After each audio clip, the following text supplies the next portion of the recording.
Hello and welcome to Contra Mundum, very special episode with our very first guest, Stephen Wolfe, and I am your host, Andrew Isker, and here with me is my co-host, CJ Engel. Hello, CJ. How are you? I'm doing good. Thank you for asking me the proper question, followed up with the proper answer. We are well trained and ready to go for episode. What is this? 8? Episode 8. All right. Episode number 8. And Stephen, thanks for coming, Stephen. Our guest, yes. Yeah, thanks for inviting me. It's great to, yeah. Well, we have a whole bunch to talk about. On the show, we typically talk about events of the week and discuss them from the Christian nationalist perspective, from a right-wing Christian perspective. And so we'll discuss, and a lot has happened this week, of course, some very horrible, tragic events this week that we have to go over. But we also will hopefully get a chance to discuss your book. We've referenced it probably on at least half of the episodes, I would say, here. And so yeah, we're not taking any royalties from Cant Press yet. We don't have to put paid promotion here yet. I mean, if I had to pay you guys royalties, I think I'd have to pay all my critics a lot of royalties. So shout out to them. That's right. We'll get to. I believe I just said shout out. That's right. What are we? We'll get to those critics, definitely. But before we get started, the big news of the week was at the Nashville Covenant PCA Church school. There was a shooting. 3 children and 3 staff members were killed, and it was a shooting that was done by a woman who professed to be transgender or one of these things, and so it has been a thing that has dominated the entire week, the discussion of the entire week. I wrote an article about that. I'll talk about that maybe later, but I wanted to discuss that and really what your take is, what you've seen. I mean, the big thing that I've taken away from it is that one, shootings and school shootings like this, in generally speaking, these are things that have happened before. They range all across the ideological spectrum. They're people that do ideological attacks that are right wing and left wing and so forth. But this one, for me, and maybe you can comment on this a little bit more. For me, the reaction to the shooting from the regime media has been to sympathize with the shooter more than the victims. Would you say that's accurate? I mean, that's what I've seen a ton. But comment on that. Yeah. See me. Oh, me. Okay. Yeah. Yeah. I mean, there is it's clear from the media that they're stuck in this position where there's a sacred identity that likely committed this act on the ground of that identity, as if some kind of response to oppression or whatever of that identity. And so the media is stuck having to, in a way, talk about this person as transgender and yet also as a mass murderer. And and really the victims are the sort of people who don't have that sacred identity status other than being children. And even then that there's not really that for children, but so they have to, they can't treat this person as like a sort of white male incel like they would, like they treat the white cell as like a loser incel, and that he represents everything that is wrong with white men. I mean, that's how they would treat the average kind of shooter. And but for this thing, you can't use the identity in any sort of political way to attack enemies, because that identity is like the supreme ally, not the kind of the almost like a sort of idol or some sort of a regime object of worship. So I mean, it's not surprising that they're kind of tripping over themselves, almost to not necessarily, like, I haven't seen them so much blame the victims yet. So maybe you guys have seen that, but there is that sort of like, okay, let's downplay, let's kind of test the waters, let's see how the the actual powerful people, the mob, is going to react to the way we handle this. Yeah, I think it's. I mean, the thing that I've seen so far is, yeah, they haven't gone quite as far. At least the official narrative setters have not gone quite as far as to say, these people had it coming, they deserved it. They haven't gone that far, but they've like gone right up to that line, right, where these are Christians who pushed this, and that like they'll do it through this kind of like shell game narratively, where they'll talk about the shooting and then do this little sleight of hand thing where, oh, by the way, Tennessee has this anti-drag queen bill that they just passed, and they obviously what they're doing is they're, you know, trying to get you to think the shooting happened. This anti-drag bill is what provoked it. Putting these two things together, and it's that has been, like you said, for me, it hasn't been surprising because it's like, well, what else are they going to do? Like, this is their hello. What else are they going to do? Right? Is they have to do this. They're painted into a corner with the narrative that they're pushing. Right? They can't do anything other than that. Right? Um, they have to defend, like you said, the sacred identity, but uh, they aren't so bold as to directly attack this group that they view as enemies, right? That they view as bad people, but they'll do it in this kind of oblique way, and they have they have to they have to redirect. Whereas if it's like the white racist, there's no redirecting towards, you know, the victim at all, or the identity of the group of the victims. But yeah, in this case, they're trying to kind of redirect. Okay, that maybe the conversation should go back to the conversation we want it to be, which is oppression towards trans people, and I think they know that Christians can easily fall for this, like we in I don't want to say instinctively, but in sort of from socialization, I think we tend to redirect kind of criticism to us, toward ourselves. So it's like I mean, there's some like TGC article I remember from years ago that they're reviewing a movie, and the movie was terribly like represented Christians terribly, unfairly, unjustly, and the review did this. It did a good job kind of showing that the movie did that.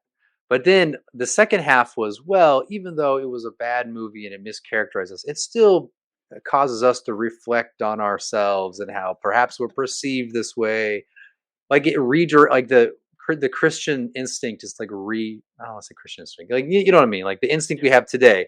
It's redirected. Said even when you have an unjust accusation, you still have to kind of like reflect on yourself, and not only privately but performatively. Yes, That there was like that OPC, that kid who shot the synagogue. Was it in LA or in Southern California? It was like San Diego, I think. Yeah, Yeah. yeah. I remember that like the I knew this was going to happen. I said, guys, just don't do this. That there was like this. Yeah. He shoots up a synagogue, and then people are like, it's because of replacement theology and covenant theology and that. And I was just like, stop doing that, because there is that thing of like, well, we instantly need to somehow kind of like or the way that we show our witness and our Christian values is to essentially unjustly accuse ourselves of these things, or like, well, we're going to reflect now of whether or not our covenant theology might have been misunderstood and lead to a guy shooting up, you know, random Jews in a synagogue. I mean, it's just like it's stupid. But you know, like, but the point is like we jump there, and I think the media knows that we would do something like that, and so they're going to push that until literally. I think PCs. I mean, I hope they don't, but I wouldn't surprise me if they go. Some of them go that way and do that exact thing. Sorry, CJ. No, it's okay. That's part of my role here is to interrupt people. But I think that because otherwise Andrew takes the whole show. But that's right. That's right. I think that I don't think that Christians, and by Christians you're struggling to find a label there, but I think like modern evangelicals, American evangelicals, really have a hard time understanding the political aspect of these narratives, the framing, right? The ability to manipulate their own soteriology against them. I think that's a very obvious Mm. weakness in American evangelicalism, and it gets them every time because I don't think people realize that there's a completely um, strong priority on the political aspect of framing things in this way. And I don't think evangelicals, just as a whole, are prepared to absorb that and know how to respond they can recognize something within the context of like a book or the Bible and the conviction that that can bring, but they don't recognize the extent to which this is a political argument. This is a political tactic, and I don't think Yeah. conservative, even conservative, like really strong conservative Protestant evangelicals are just really the whole idea of a political framing of a theological term is completely foreign to them. And I think that's what's going on. And yeah, so we fall for it. We fall for it over the last several decades since the civil rights regime came into ascendancy, and we fall for it today. And so that's going to be something that we see going forward. I think that there's going to be a lot more of these types of cases, and the media is going to get better and better at framing it in a way that benefits them. And I hope that younger evangelicals start to pay attention and start to have some pattern recognition and realize that these are political arguments, not theological ones. Yeah. Yeah, I think it'll be interesting to see who they prop up as the kind of the regime evangelical. Uh, because like wasn't there like a ridiculous Jim Wallace? I mean, he's too far left to say that he's an insider among us. Am I getting the name right, Jim Wallace? Right? Yeah. Yeah. They Yeah. had him But, with but I mean, are they is like a Charles Russ Weimer. Moore sort of person Yeah. going to come up and I don't know. I maybe this I don't know. I'm sure they'll find someone Do they? I mean, I to think they kind of have. represent us as evangelicals and kind of be the media face, but really just they Yeah. serve the media and the regime as Mhm. like Yeah. so. Yeah. They will have at some point a millennial Russell Moore be the go-to for MSNBC and I think CNN. they had one. There was that thread on talking about like this guy that was all of a sudden appearing on as a forward for every book, an endorsement for every book. Then all of a sudden he just disappeared, and there was some sort of sexual scandal related to him. I don't know if you Oh guys remember yeah. that. Oh, did you see that thread, Andrew? I Yeah, I forgot his did. name. I forgot his name, but I remember that. I'm not going to bring it up because it's still like unclear what's going on there. So I don't want to. sure, of course. I don't want to draw attention to something that as bad as that without knowing all the details. But yeah, it was an SBC guy that there's some kind of scandal going Mm. on. But they're constantly trying to have these guys that they're our age that they're trying to prop up and insert into Yeah. these roles, but they don't really have one. I mean, the hard thing is, I mean, you see this your regime evangelicalism really is extremely bankrupt in the sense that like if you look at the average TGC Twitter post or even like their YouTube videos, um, they do not get very many views, right? They don't get very many retweets or engagement.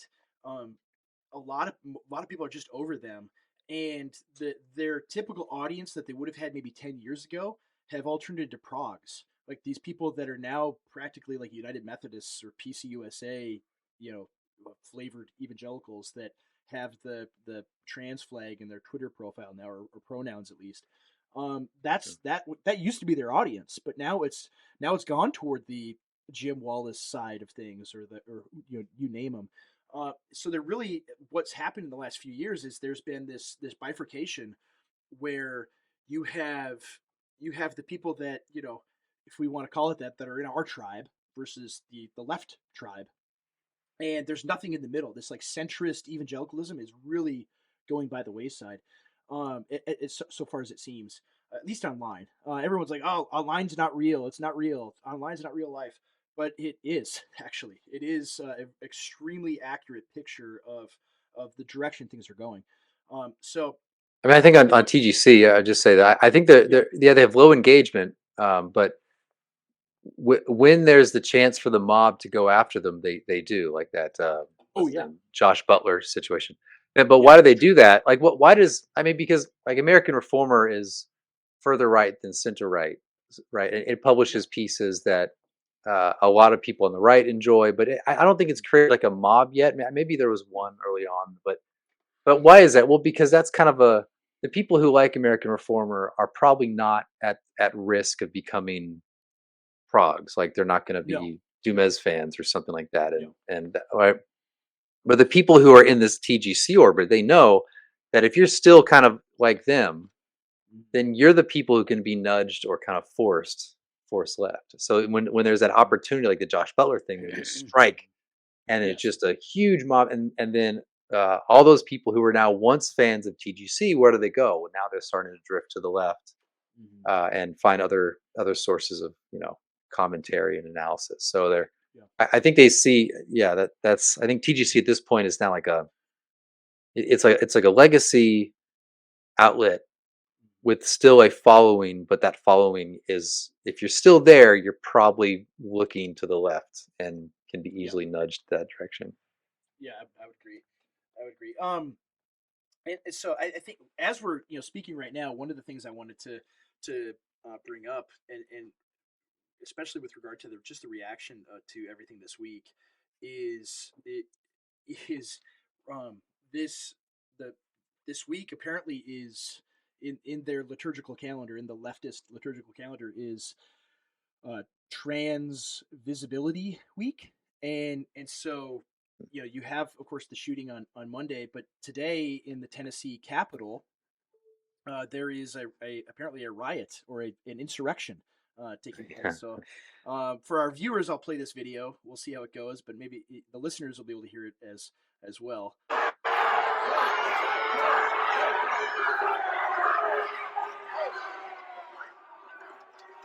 So it looks like January 6th here. They're the state troopers are tussling with the crowd. I just like to point out that noise is probably some, I don't know. I can think that that's probably some resemblance to what hell sounds like. Yeah, it sounds like if you've ever seen that movie, there's a horror movie like Event Horizon. That's yeah, what it sounds like. To that end, here's another video. No peace! No action! No peace! No action! No peace! No action! No peace! No action! No peace! No action! No peace! No action! No peace! No action! No peace! So yeah, as you can see, they stormed the Tennessee Capitol, overtook a government proceedings. So I expect all of those people should be in jail and held in solitary confinement for the next 2 years.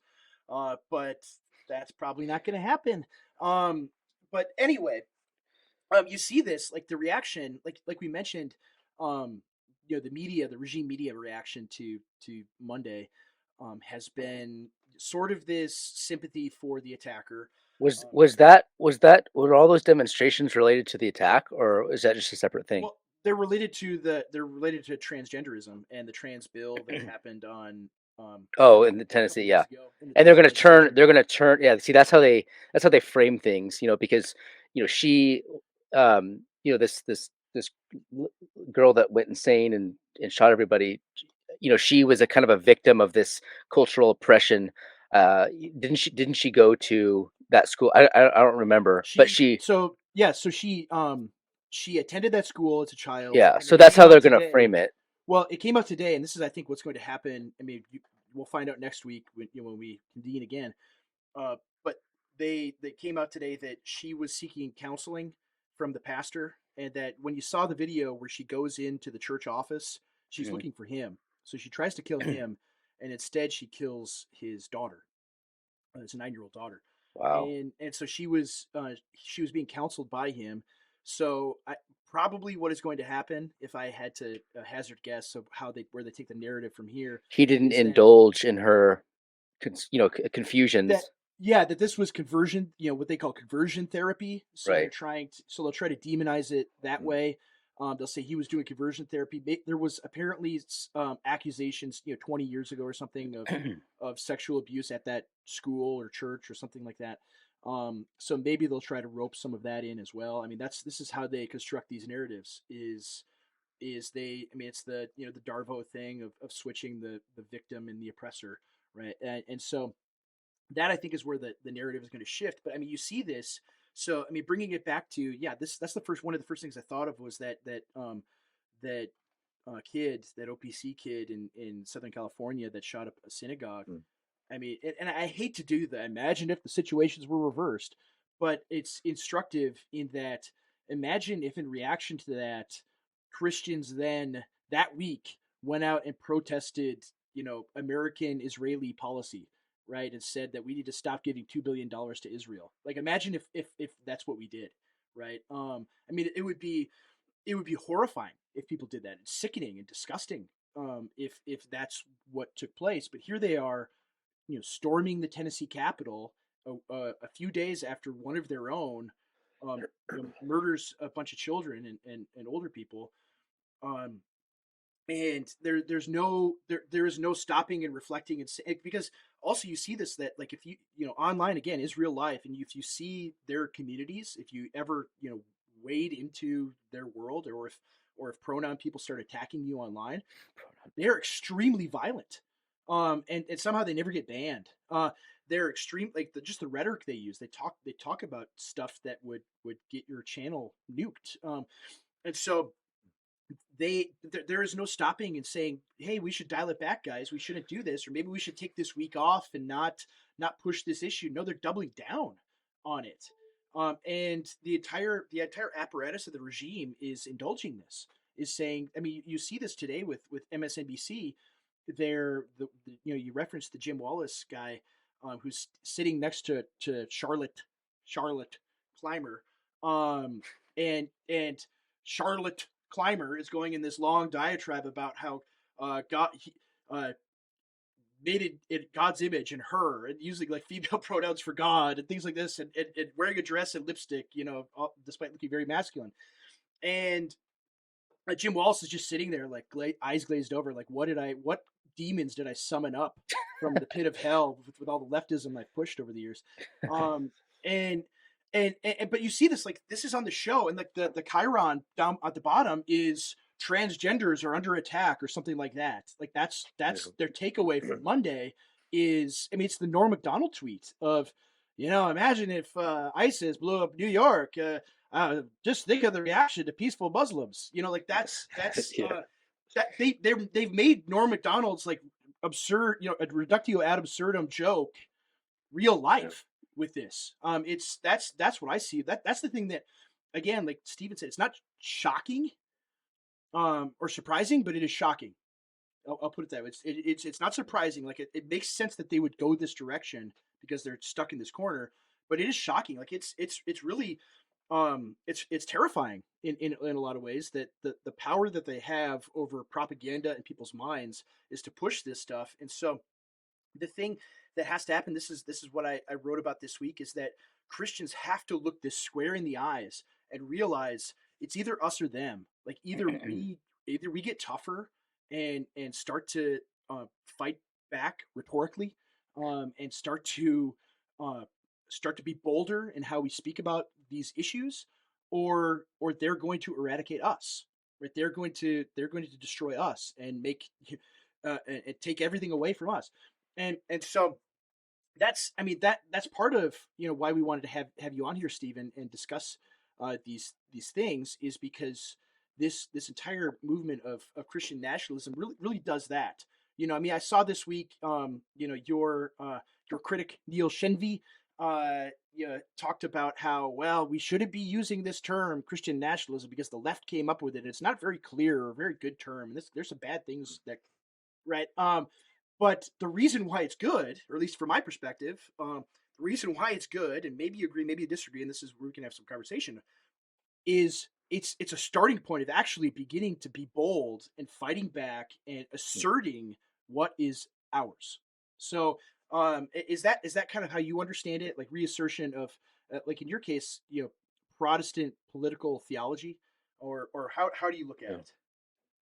Yeah, I mean, from the very beginning of the book, I say that the my political thought is grounded in classical Protestant tradition. So, the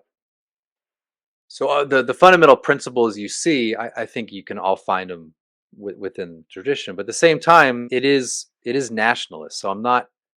That is my argument. Is it's not just a regurgitation. It's not just a rewriting of old themes. I mean, there is some of that, but it's also it's nationalist. And the reason why I chose Christian nationalism, the reason why I want to talk about nationalism, is not to say that like Christian nationalism is the right term or for every age at all times. I mean, probably in a sense it is, but I think it's especially important today because nationalism it it has at least the connotation and the idea that of like a reinvigoration, revitalization of people who have become weak, who have become uh, eh, kind of like who lack the will to live well, who Mhm. whose entire life seems to be revolving around losing and failing. And like we talked about before, how we tend to we get accused of something and we just kind of roll over and say, yeah, I guess you're right. But and we don't actually assert our will in the world for our good. And so I think nationalism is it can have its bad forms, of course, and I don't advocate for those forms in the book. But nationalism as a people saying we are a people and we are going to preserve ourselves as a people and we're going to seek our good as a people and being very doing that self-consciously and with passion and vitality and will that's good. We ought to do that. So that's why I brought that term, national, try to bring nationalism Yeah. back. It wasn't just a like someone early on said, I saw a tweet and before they probably read the book if they read it at all, but they said something like, oh, it's just a marketing term, it's just a term out there, it's a marketing term. But if you read the book, I mean, No. it is a nationalist book. I mean, Yeah. it's not just a marketing term. I mean, it was good for marketing. I will say Of that. course. Yeah. But in terms of the content of the book, yeah, it is nationalist. So Yeah, I think yeah, I mean, your arguments in the book, and CJ can pick this question up too. But like your arguments in the book, I think were phenomenal in that it gives a clear intellectual framework that people can really grab hold of in understanding this question that I mean, we've talked about it on here. CJ and I have about what is an American, right? No one can even like define that. I mean, that's we talked about like Vivek Ramaswamy and his campaign, and it's just this generic universalist yeah, ideas, right? Of just it's the same globalist liberal, stuff that anybody else would have. But the question, I mean, it's a vital one to ask. Well, what is an American? What is an American? What is a Frenchman? What is an Englishman? I mean, we saw that this week where the the prime minister of Scotland is like Pakistani, I think. Mhm. And he says, well, why we got too many white people in Scotland, and it's like you're in Scotland. you're in Scotland. What do you mean you got too yeah. many white? Like that's like imagine Well, going to Pakistan and saying we got too many brown people here. There's way too many of them. We need more whites. Like no, like that you're in that country. That's their nation. yeah, Yeah. but people like him, they've adopted sort of the fruit of thinking of nations as something that are dangerous and thinking of nations. They've transitioned and transformed the meaning of nation away from its concept as a people with a similar cultural Yeah, background, and they transformed it into basically just being an outpost for economic activity. yeah. It's a And political so zone. Yeah, yeah, yeah. from that mentality, when you have a nation of Scots that are Scots and they have their history there, their priorities can come into conflict with efficiency. They can come into conflict with rising prosperity. They can come into Mhm. conflict with some of those more liberal visions of the world order. And so they have to criticize them along those lines. They have to criticize them along ethnic lines because that's the only way they can free themselves from this backward looking past. So, I want to get into detail questions from the book. Well, can I Um, can I comment on that just to yeah, be yeah, go ahead. controversial a little bit? Absolutely. Yeah, Yeah. I think so. I think that people like that. I don't know if he was elected prime minister, he's running or something. I forget what it was, but in Scotland, I don't think people like that actually believe it in principle. They believe it No. instrumentally. So I think the Yes. like a I guess heritage Westerner, whatever you want to call Yeah. a Westerner, They believe it in principle. They believe the universality notions in principle, that this place is for all people, all times. It doesn't matter where you're back, blah blah blah, all that stuff. That you believe that in principle, but other people, I think, believe it instrumentally. But they're still, in principle, hold to like a sort of ethnocentric view of the world. But they see that using the universal. So, in other words, like if you So, like in let's my say you state, let's say you're let's say Ilhan you're from Omar. Twitter and you Yeah, lead a big tech industry somewhere, a big tech company, yeah, social media company, and who are you going to hire? Well, you're going to hire a bunch of Indians to come yeah, over yeah. and That's you're right. going to work for them. But at the same time, you're going to speak all about universality and Hmm. liberty and all that stuff. Human You're going to rights. you're going to talk Yeah. human right. You're going to talk all about that. Hmm. But in your actual practices of who benefits from your power, it's going to be your own ethnicity. So, and I think the West will see that more and more and more,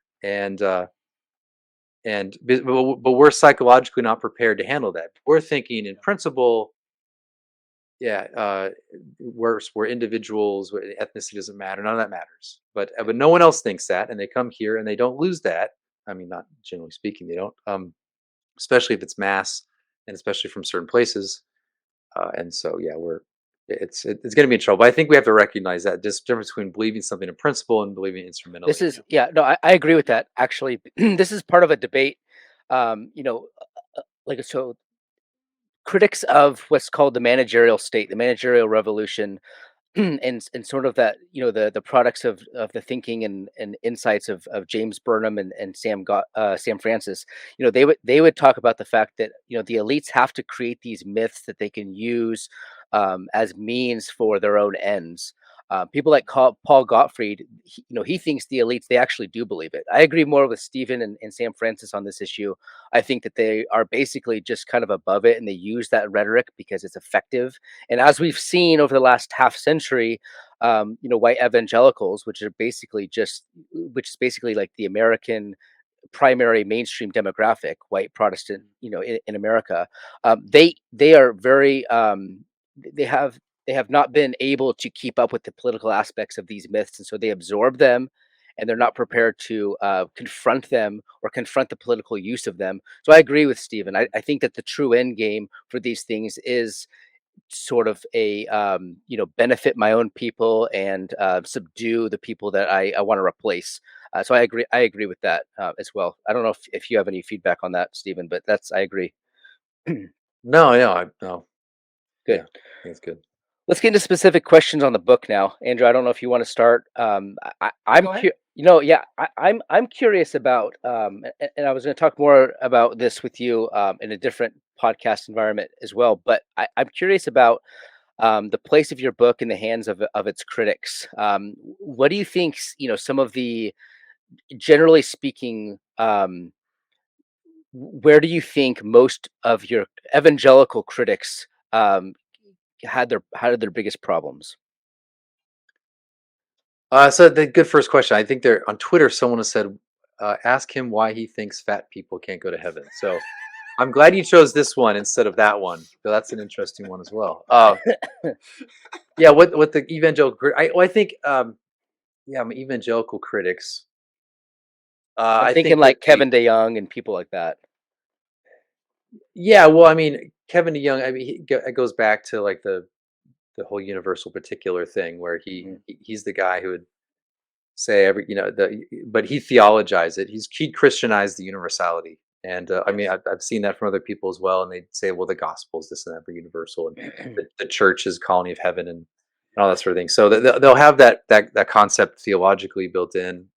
So I think that's probably the biggest hang up, I think, for American evangelicals was precisely the ethnic question, the idea that there can be cultural, like you can have cultural or like ethnic, however you want to call it, like differences between people, and that it is actually proper and for your good that you would maintain a distinction in some regard between. I don't want to like say too from like a geographic separation, that's what I'm saying, but like some kind of distinction between us and them that can be with mutual respect. It can be with this sort of friendship, but at the same time saying that we're different. So the idea of ethnic difference uh, doesn't doesn't that's good in principle. And hearing a white guy say that bothers them. I mean, if someone of a different race said it, or different, like non-white ethnicity or whatever said that, then they'd be okay with it. But I think that was kind of the biggest hang up I think that people had. It was also the argument that I didn't appeal as much to the kind of the Christian tradition on that one, largely because a lot of these things were just actually kind of assumed. I mean, there's places in like Calvin's commentaries and others where they'll talk openly about loving your kin over non-kin. And it's just they don't argue for it, they just state it because it's like Assumed. assumed. Like everyone believed that it wasn't controversial. I mean, of course, the people who are related to you by blood are going to receive, and generally in normal circumstances, going to be kind of privilege your attention, time, and resources over non-kin. And so you can cite that stuff, and I cite what I can. But in sort of working that out and defending it from an argument that isn't just based on authority is challenging, because you got to like try to tap into people's instincts and find common ground. And so I think that's where people were most hung up. Mhm. That and also the dad bod thing. That people, not a lot of people didn't like the dad bod part. That's the best part. Dad bod. Yeah, the best part. Yeah. Do you think that regime evangelicals, or just evangelicals in general, just conservative, your normal people, do you think they're more uncomfortable with the idea of power than Christian Hmm. thinkers would have been 300 years ago? Oh yeah, absolutely. That's a softball question. So yeah, Well, yeah, I mean, good. but I'm just kidding, but yeah, yeah, yeah. yeah, yeah. No, but yeah, I mean, absolutely. Yeah, absolutely. I mean, But do you think that's one of the reasons why we're so subdued and occupied by a leftist regime? Is just because mm, we just have no place for power within temporal affairs? yeah, yeah. I mean, that's the sort of thing. Like that's a conversation on its own, because I think there's a historical explanation for that. Meaning the how evangelicals kind of align themselves with a very like a free market or limited government type perspective, which I'm all about limited government too, but that made us in principle afraid that even like a state governor would do something Hmm. like a dissent, like the people denouncing DeSantis for going after Disney and other places. That's where everything's gone too far. It's one thing to say constitutionally the president cannot do this or that, Yeah. but to then apply a philosophical principle to say DeSantis as state governors can't do that. That's Yeah. where Exactly. things go wrong. Well, but the other thing So too is, yeah, so I definitely think there's a historical reason, but I think the theology entered mhm, to kind of justify that perspective. I mean, I think there's like neutral world, to use Aaron Rind's thing. There's also the idea that we had a neutral world theology where we right, thought that we Yeah. could continue to kind of be, you know, just be kind of the new, have our beliefs and people leave us alone mentality. Yeah. And so a theology developed to make it where we didn't have to assert power, because, well, we could just continue on as it's going. We would just keep going as it is. And, things aren't that bad. I mean, I don't like this or that, but not so bad. They're not coming after me or my kids. My kids can still go to college and not mhm. be persecuted and stuff like that. So, yeah, I mean, yeah, go ahead. I could keep rattling on, but I'll just, Yeah. Yeah. CJ always has to interrupt me too. All the time. yeah, go He's not ahead. kidding. That's his job. That's his job. Otherwise, I'll talk for 3 hours, and it'll be my wife calls me in for dinner. Um. So yeah. No. My question, related to the book, is, you know as far as like vision for how you see things going in the next 10 to 20 years. I mean, it's kind of a choose your own adventure where things might go this way or it might go this way. It's hard to figure out the outcomes, especially, I mean, the United States is the seat of geopolitical power on the planet. And that is a that's a situation where things could go all sorts of different directions. You could have, 1,000-year globalist American empire, or it could collapse in the next 20 years. And so there are people I respect that have good opinions that think either direction. And so how do you think this all shakes out? I mean, do you think that, a more assertive evangelicalism that is wizened to the realities of power will have an effect on politics in America in the next 20 years, right? Do you think that's a Yeah. reality, or is it just us here in our little enclave that are theorizing and talking about Carl Schmitt and things like that? Yeah. Or is it going to actually have an effect more broadly? Are there going to be a lot of like pastors and people in positions of leadership that begin to change course? Over the next few years, now that we are in Aaron Renn's negative world, or what do you think?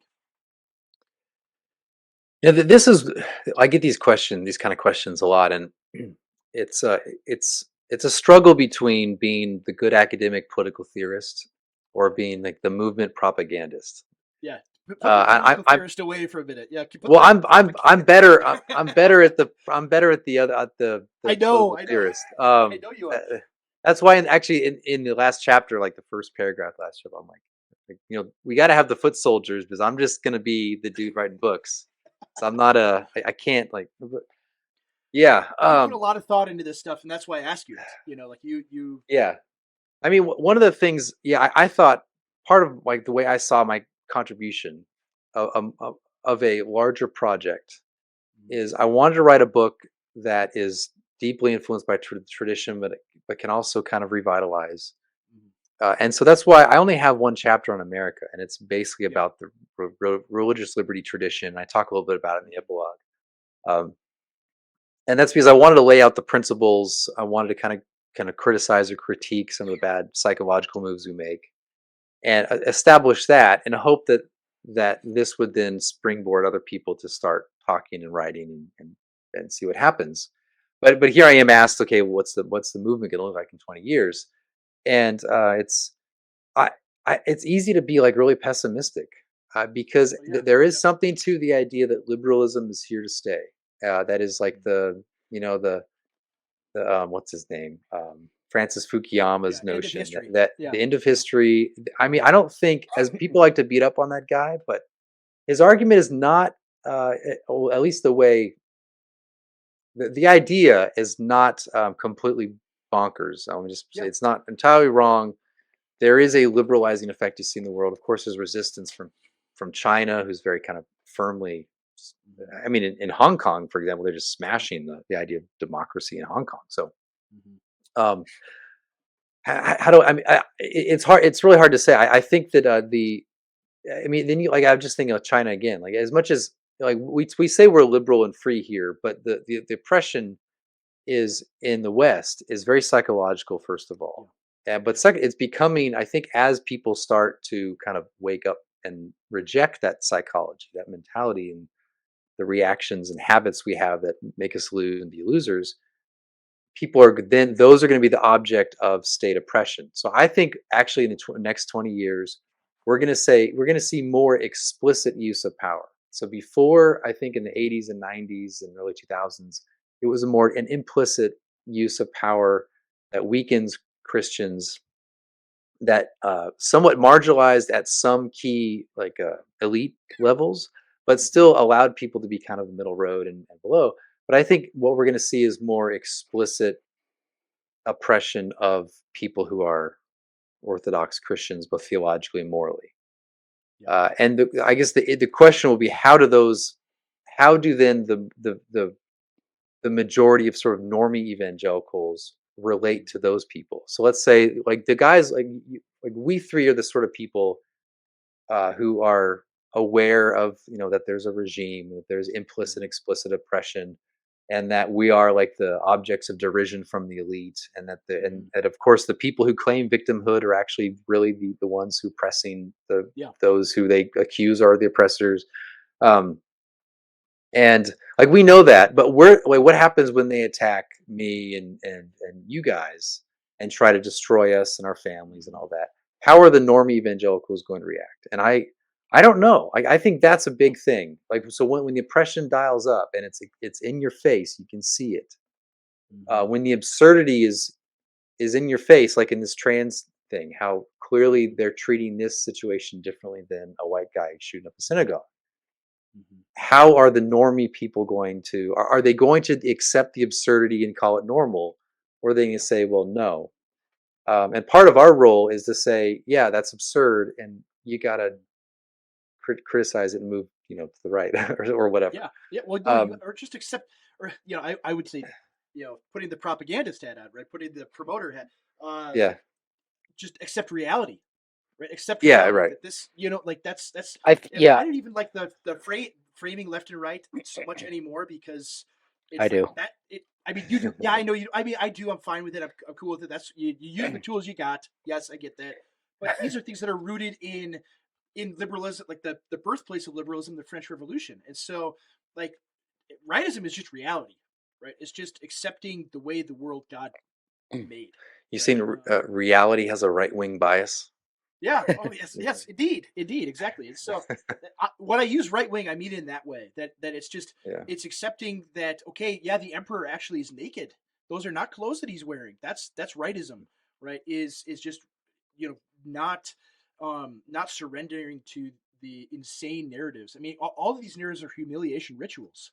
Actually, I mean, it's the kind of thing that is in North Korea where they make you say, yes, Kim Jong Il shot 18 consecutive holes in one his first time swinging a golf club, and they do that because anyone who won't repeat something absurd is a potential dissident that they can get rid of, and so Yeah. that's what we are, is the people that are saying no, he actually, he didn't do that. That's impossible. And so that's I mean, yeah, that's really the question is where does the normie go? What does he do? And like you said, it can be really depressing because everything in their lives is pushing them towards those people are cranks, they're crazy, they're just antisocial people that people just don't want to like. They're bad people, and we're gonna go over here and just be winsome and nice, and you have a lot less space to be winsome and nice, but we're gonna keep Yeah. rolling that strategy out because that's what we do. That's what we've been trained to Well, do. because I mean, most people are drawn towards. I mean, this is kind of Nietzschean, I guess, but it's just true. Oh, People are drawn towards what, like the warmth, right? They're yeah, drawn towards if they're in the cold, they're drawn towards what was warm. And with the kind of the elite evangelicals, somewhat what they do is they say that they show uh, they show like norm evangelicals where it's as warm as you can be and also maintain theological orthodoxy. And I think but then what happens is the people who kind of accept the cold are weird. Like the guy who, oh yeah, I love it when it's 30 degrees out or 20 degrees outside. Like that wear sort of shorts guy. Like, outside. Yeah, dude, yeah, you're like yeah. you look at him, you think he's insane. But then Mhm. those are the sort of people who then are often, like you said, they're kind of cranks, but they can also be the ones who kind of see things better than, like you said. A lot of times the I want to say utter weirdo, but um, like I guess we can't use autistic anymore for on the right, but that was like roundly criticized now because Yeah, we can't say that anymore. Um, but like that kind of thing, right? So there was there that like those sort of people somehow have to be able to take situations like this trans situation and be like, hey, Mhm. don't you see how absurd this is? Don't you see? And it's like, and then they're like, oh yeah, there's such hypocrisy in the media. It's like, no, no, no, no, no. Wait a second. Wait. It's not Well, hypocrisy. let's turn the analysis up. It's not Yeah, hypocrisy. It's it's hierarchy. hierarchy. Yeah, You are on the low end of the hierarchy. They're in the high end, and so you are essentially the enemy of the regime. yeah, And they can't openly, like they're not going to openly take guns, break down your door. Well, not all the time, but they are going to. They're going to make your identity as like the sort of enemy oppressor, and use every means of power to depress. And I guess this could happen over time. Explain that to them. But I think, well, to get back to original question, I think that's kind of what we need to do. If you're in the kind of the Christian nationalist camp or something adjacent to that, or you just have the spirit, you don't like the term, but you have that sort of spirit for that, Mhm. you got to be that sort of ambassador for reality. You say you have to have a critical. This is why I'm not like 100% throw out like critical theory. I mean, I think the left wing version is crap, but there is something to this idea that no, there is a power hierarchy at work here. Yeah. There And is a power there always hierarchy. is. There always There is. always is, It's and unavoidable. Yeah. yeah, and this is like one of those examples where it's not hypocrisy, it's hierarchy. Well, what does that mean? Yeah, there's a hierarchy of power that is built Yeah. into the way our society operates. And guess what? You're unjustly on the bottom. Uh so that's the sort of thing you have to communicate to people. And and more than that, I mean, in terms of like the broad movement, that's really hard to say. But I think at the individual level, group level, You got to find friends who are like-minded. You have to work out with them. Smoke with them, read with them. You just have this camaraderie between like-minded men locally as best you can, and have that kind of circle of friendships, especially if they're kind of similar age, where you can have similar age kids and all that.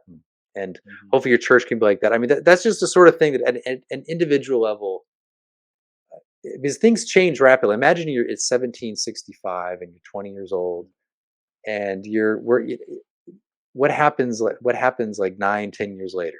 Well, Yeah. there's a revolution. You never would think that not only would there be a revolution, but there was a declared independence. I mean, not only was there like a civil war, or a war, or like Mhm. resistance to the crown, there was a declared independence. Yeah.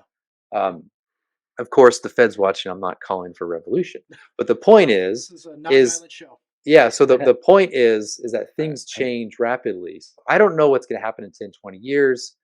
My pessimistic side, that liberalism is just going to rumble along and it's going to be more absurd, and it's going to be like, but But there are, I mean, that's when I fall into the black pill pit, which isn't often. I try to stay as white pilled as possible because it's dark and deep and it goes on forever. That the black pill pit, and yeah. I try to think about, okay, all right, 2014. I remember what life was like in 2014, and there was no like light on at the end of the tunnel. There's nothing on the horizon that would change things. And then all of a sudden, this orange man descended an escalator, and it came in. It came in. What kind of white pills you taking? Yeah, that's right. That's right. And but you know what I'm saying is like there are these black swan events that happen, Yeah. right? Black swan events happen that we can't predict. Yeah. That we that I mean, because God exists and He does these things, right? And so we should be preparing for black swans to happen. Well, it's To like arise. The Christian Prince. Why did I call Christian Prince and do that? And Yeah, it's because it was actually kind of part of my pessimistic side. It's yeah, part of the reason why I wrote parts of that chapter. Is that I to my mind there has to be. I mean, Trump. I have all sorts of things I don't like about Trump, but he is that kind of prototype. I don't know what the right word would be, but he is that sort he of fits great that mold. man. I mean, Yeah, he's not. yeah, Yeah, he's a sort of ironic, clownish, absurd great man. yeah. And the idea of a Christian prince is that there is a Christian great man that is not a weakling, and that he can actually, by force of like gravitas and virtue, can bring people out of their complacency, um, into kind of a self-affirming, uh, like a self-affirming posture or whatever, and actually assert ourselves in the world. And People that's want something that's the sort of person God raises up. yeah. And People so want part of my leaders. Yeah, pessimism is like looking and praying for that sort of great man to arise who can change things. Because I mean, I yeah. yeah, I mean, because really, like, I'm sorry, I keep going on and on. No, It's like my I'm own interrupting you. Yeah. but I've kind of my own podcast now, and That's like I fine. just kind of go on for an hour. But yeah. Anyway, I'll just leave that. Go ahead. Yeah. Well, yeah, please. If you want to go on for an hour, please do. But no, I just finished preaching First Samuel 1 or First Samuel all through that book, and that right after doing Judges and Ruth, and it gives you this perspective of like hundreds of years of disorder and problems and God's people suffering through apostasy and I mean, it's like it's amazing this picture of life very similar to ours, and then they have this leader who is effective for a while, but then apostatizes and becomes very wicked and is a failure. And it just it's you could imagine being these people and just blackpilling right over generations, Yeah. Yeah. blackpilling and thinking it's all over, this is horrible, everything is terrible, it's over, and then David appears, right? Then David appears, and we're back, right? We're back, and I mean that's what happens. And of course he's not perfect, and we know everything in Second Samuel, but he is this prince that you're describing, and God raises men like this up all the time. I mean, you look through all through Christian history, there are men like this that lead their people. I mean, you could talk about King Alfred, or you could talk about Charlemagne. You could talk about all of these great men in Christian history, or even non-Christian history, actually, that lead their people. And uh, God raises men like that up, and we should be in the business of producing them, right? Raising our sons to maybe be that man. Maybe one of you listening right now will be that man. You could be. So that's what I want to encourage, and to not black pill is that I we mean, can yeah, raise up great men. as big as our audience is, the odds are pretty high a listener is our great man that we're looking forward to. Yeah. One of you, it's you. I do have I do want a comment, or I want to ask for a comment a little bit on the nature between nature and grace. When you talk about things like great man, you have that same evangelical hesitancy that it's the response I'm talking about, and I'm really frustrated with it. But it goes along the lines of actually all Christians are sinners. There is no great man except for Jesus. How do you respond? Huh. Okay. But that's Yeah. I mean, it's kind of representative of this whole thing. The gospel The tells Jesus us juke. Yeah. it is the Jesus juke. It's the evangelical juke. I mean, it's really that's kind of like with the gospel, you can't talk about things like political power. You can't talk about things like the strength of the temporal order. You can't talk about things Yeah. like the ability of a Christian prince to wield power for the That's good just of. Nietzschean. That's just Nietzschean, man. That's what that Yeah, is. I It's mean just that's Nietzsche. it's really Yeah. dangerous, and I think the left really has benefited a lot from this mentality. Yeah. Yeah. I think there is I think what a related question is, well, we don't want to put too much power in the hands of one man. And I think they misunderstand.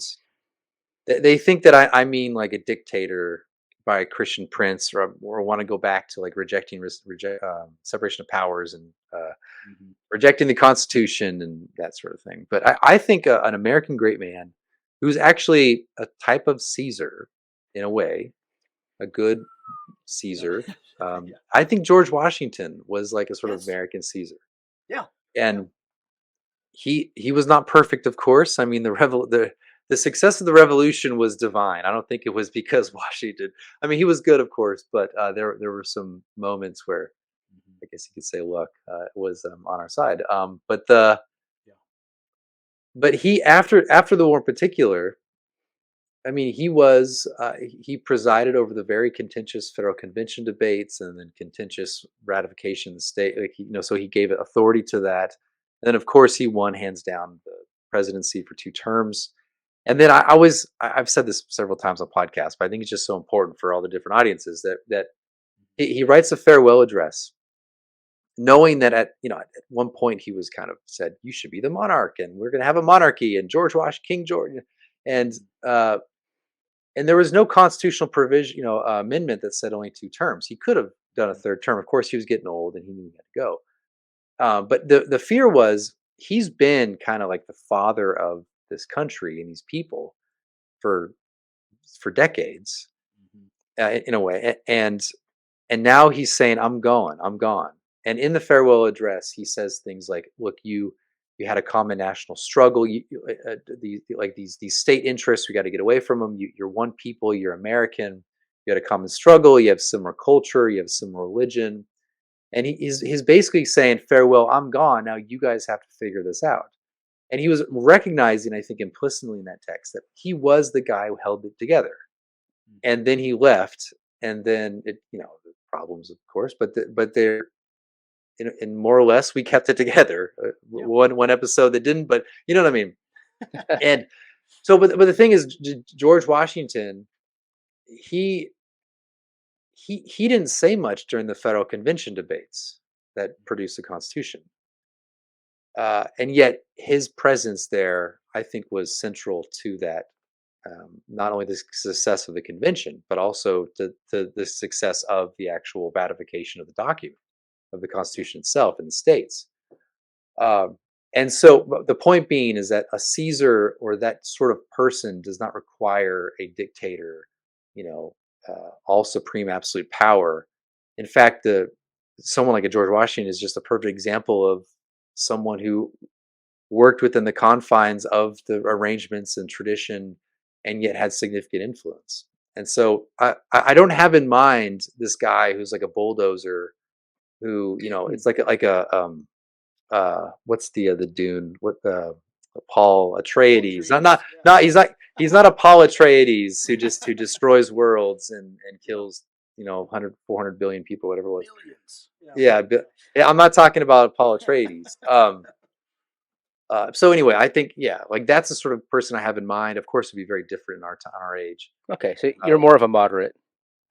Yeah, that's right. I'm a You're moderate. Yeah, centrist. You're a middle of the I'm a road. centrist. Yeah. Yeah. Yeah. Oh, Yeah. wonderful. Well, CJ, we're running up on our time here. Do you have a one last question for Stephen? Please be the fat question, please. Yeah. Well, let's No, I'm let's kidding. let's do the fat question as sort of representative of that same mentality. What is it about the current evangelical space that that doesn't like greatness? And I know we basically just talked about this, but I think let's use it for this. Let's use that question as a gateway to talk about grace and nature, because I think that gets in the way of people that we live in the gospel age, and therefore things like political power are at odds with our calling in the world. And so, like the things like the fat question, people don't like when you make like distinctions between better and worse ways of living. So maybe just talk about that as we close up. Yeah, I yeah, I think there's this sense in which grace can then destroy what is natural, and that's kind of I think what evangelicals generally kind of believe very incoherently. They believe something like that. There is a sense in which masculinity is pathologized, and grace is then kind of meant to sort of deal with the bad aspects of masculinity, and then essentially becomes femininity is the highest virtue and all that. So there is that theme, like the whole, like when it comes to like nutrition, there's all sorts of reasons. I think oftentimes I think the theology comes in to justify what's already sociologically true. Right. And so I do think that there is an aspect of that, well, being fit and losing weight shows kind of sort of idle or obsession with yourself, and you're at the gym staring at yourself as you're doing your arm curls, and Because and who else would you stare at? yeah, your ridiculous looking face as you're trying to do that 80-pounder. But Only 80? yeah, I know, only 80. Yeah. Yeah, but I think the issue is that what people don't realize is, how do I say this? I think that we've existed in a very strong liberal state that lets us do and believe whatever we want, because it's a very safe kind of environment. It's very institutionalized. You call the cops, they show up and help you. This is why single women don't need husbands, because they can be safe in their apartments and safe to tweet and have cats and drink wine, and that's where that they can do that all day, all night long, because of our modern arrangements has allowed that to be such. So there's what this allows us to have is grace, or the idea of politics will undermine these what were actually very natural necessities. You needed strong men, you needed assertiveness, you needed this sort of agonistic politics. You needed the king who carried a sword, like was an image of a guy who's sword who's going to lead his people in battle. You needed that sort of thing in the past, and now you have this bumbling, like sort of person like Biden, and they think it's cute that he likes ice cream. I mean, that's all. Yeah, it's funny, but it's like that it makes sense given the way we understand power. Like that's a sort of the bumbling old man with an ice cream. That's kind of how we want to perceive as our leader now. And so I know that's probably not a very good explanation, but there's just so much to say. But yeah, I know. I think you're right. Like, as to the question, you're right that like grace does swallow up and destroy these natural elements of power and masculinity, and this just really. I mean, if these sort of people had actual power, let's say they controlled a city, like these sort of post-liberal lefties, they actually controlled cities. it would look like San Francisco. I mean, it would look like Baltimore. It would look like Chicago. It would look like these places because they're just pure moralists. They're allowed to believe these insane political ideas that we all know will not work. We all know they'll be destructive, but it makes them very pious, moralistic, and we know they'll never actually wield power because they just write for Plow or whatever. I mean, so that's just that's all they do, right? So that's um, but yeah, I mean, it's absurd, but they exist in liberalism where they are allowed to believe things. Yeah. That's like, okay, cool, moralistic. Yeah, you're better than that guy who likes power, who idolizes, Right. the king He's with a a Nietzschean. sword. Yeah, he's Nietzschean Nietzschean. Yeah. Gnostic. Oh, yeah. That's what they believe. That's so. I guess my final question. Do I get to have a final question? We're over time here, but That's fine. I know. okay. Would be similar to those lines, but what? And again, this is less a theoretical political scientist question, but as far as strategy, besides the on the ground, you've already mentioned, make friends, have a band of guys that are you're really tight with that love you and you love them. But a political strategy going forward, not just in terms of electoral politics and things like that, but along the lines of how would you pursue these things in order to win over the normie pastors that can be won over? How would you what ideas would you stress or push more?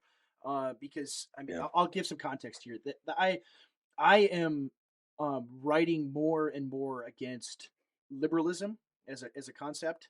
That because simply we're in a post liberal world that power is the reality. There's not oh, that guy's a Democrat and I'm a Republican and we're going to argue in good faith because we're all Americans at the end of the day and we love each other, we love our country. That doesn't exist anymore. That arrangement is gone. They have power, we don't, and that's the reality. So the question I have is uh, how do you get people out of this framework where they think it is still 1994? Um, Mm. how do you draw them out of this? I mean, what strategy would you pursue? Yeah, I mean, I kind of already mentioned it, but I think events like these. I mean, we have to kind of handle these things with care because we don't want to Yeah, an hour after a trans person kills kids, we want to start making things political like it instantly. yeah, But I think eventually, impulsive. once you can start saying things about an event and kind of interpret it, and have, kind of have some sort of narrative or whatever about it. I think just take how people respond, and particularly the media, other evangelicals, like the elite, because it's going to be absurd. We know it's going to be absurd, and so take that to kind of show, okay, look, if we have a critical analysis, what's actually happening. So then, I think that will make them see basically the hierarchy. I think then what comes with that, because I'm essentially saying, like, right now, like the white male is essentially the oppressed in an implicit sense. At the same time, we don't want to. Our strategy should not be to be like victims. Like, we don't want Yeah, to be victims because to be a victim is it's kind of gay. So I mean, to have to have like a victim. Oh, yeah. by which I mean, to be like If that's not the promo clip, then I'm quitting. I mean, have like the victim mentality. Of Yeah, Because course, I absolutely. agree. Yeah, you know what I Yes. mean. Like to have that yeah, the victimolatry by which I mean, like, because there's like a performance to being a victim. I yes, mean, there's this performance you're supposed to act, and that's why like a lot of people kind of laugh at the whole men's right movement because it's like, yeah, I think it's there's adopting something their to. frame. I Yeah, think it's yeah, true about it, but then you're talking about rights, and it just sounds, mhm. it just so. It's weak. Um, yeah, it's like this like weak appealing to other, like the sort of like feminine, like empathy, like, oh, feel bad Mhm. for me, I'm a guy who feels oppressed. Like, that's just Yeah, no, like, you're appealing to a feminine trait that actually looks at you and says, you're gay. So I mean, don't just don't do that. yeah, So like somehow have like cultivate a certain strength despite the fact that you're kind of enemies of your own country. Um, yeah. So how that happens, hopefully the conversation will go forward in later episodes. But I do have yeah, to there's say, more. I mean, I guess there's more I could say. I want to say this too, Absolutely. and anyone who agrees with that will also agree with this. But I think that be especially aware of not raising your sons to be victims, because in Yes. the trajectory they're going to be much more easily fall into that mentality. Yeah. But no, I think raising our sons to not be victims is a very it's easy for us. I mean, we've already been through like the formative years of our lives, right? And everything ahead of us is just going to harden us. But you know, raise your sons to not be victims. That's just as important as not being one yourself. I mean, that's huge in my opinion. Yeah. Yeah. Absolutely.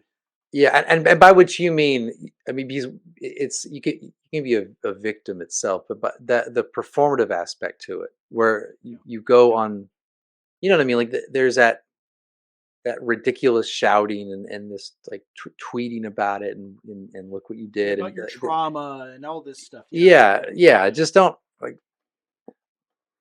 Yeah, I know it works for some people, but even if it works, it's just still It's gay. Yep. it just have some dignity about it. Yeah. Yeah, absolutely. Well, there hopefully that's all the time I think we all have for today. Hopefully we'll be able to have you on again. I appreciate giving us your time here today, Stephen. Is there anything besides the book, The Case for Christian Nationalism, which you can buy anywhere you can find books, like Amazon and elsewhere? Well, if you buy it from Canon, I get paid more. So buy Okay, it well, from buy it from Canon. Canon, directly from Canon. Yeah, That's yeah. Thank you. please do, please do. If you haven't already, I mean, many of our listeners, I'm sure, have already. But if you haven't, now's your chance. Um, but is there anything else that you're doing that you want to promote? I know you mentioned your podcast that you started Mm. up again. Tell us about that and anything else you want people to check out. Yeah. So I have a podcast called Ars Politica. It's been around for a little while, but it kind of had a pause for a few months, and now it's started back up. I have a couple episodes out now. I'm trying to do a YouTube channel as well, probably using the same streaming service you guys. Yeah. And but I'm not sure exactly how to do that. You guys, I don't have a fancy. I'm not live in the city with a background like this over there. But I live an I just hour have from the a. city. I'm literally It's a in journey. the I'm in the extra space in my house Can you that hear the I put sirens of together. Minneapolis here? Can Yeah, yeah, yeah. and all Well, the for guns going off. yeah, well, for me, it's my neighbor shooting his gun out there, and then the That's dog barking at it. I had to shut the window. right. Um, but yeah. Anyway, oh yeah. So those places, and then Twitter, you can find me on Twitter. Just Yeah. search for me, I guess. Oh, That's wonderful. yeah. So Well, thank you again. Hopefully, everyone enjoyed the episode. I'm sure they will, and we'd love to have you on again whenever you can make the time. And hopefully, uh, the book continues to do really, really well because it is again, it's so very important. But again, Stephen, thank you so much for your time. yeah, thank you very much. It was fun. Yeah, for us this week before we close out. My links haven't changed. So cjingle.substack.com and at Contra Mordor on both Gab and Twitter is where you'll find me. And that's it. Just those three things. And we'll have all of Steven's links too in our show notes as well. But go ahead, Andrew, and then I'm out of here. Yeah, right. Right. Well, again, thank you all for listening to this very important, special first guest episode, and we're working out the all the processes to bringing on guests and how it all works. We're not technological marvels here at Contra Mundum podcast, but we're so thankful for Stephen, for our guest. I have an article out on Gap News that I'd like y'all to check out about the shooting this week that addresses all of these topics. And please check that out at news.gap.com. You can check out all the other things that all the other work that I've done there as well. And if you appreciate the podcast, if you like it, please share it, please like, please subscribe, do all of those things. You can find it on our RSS feed at captivate.fm. You can find us there and any other links that we have. And I'd like to apologize to the poster. We're all going to make it. We did not have enough time to have him on as another guest. Maybe next time. But other than that, I hope you all have a wonderful, excellent week, and we will see you next time. See you next time.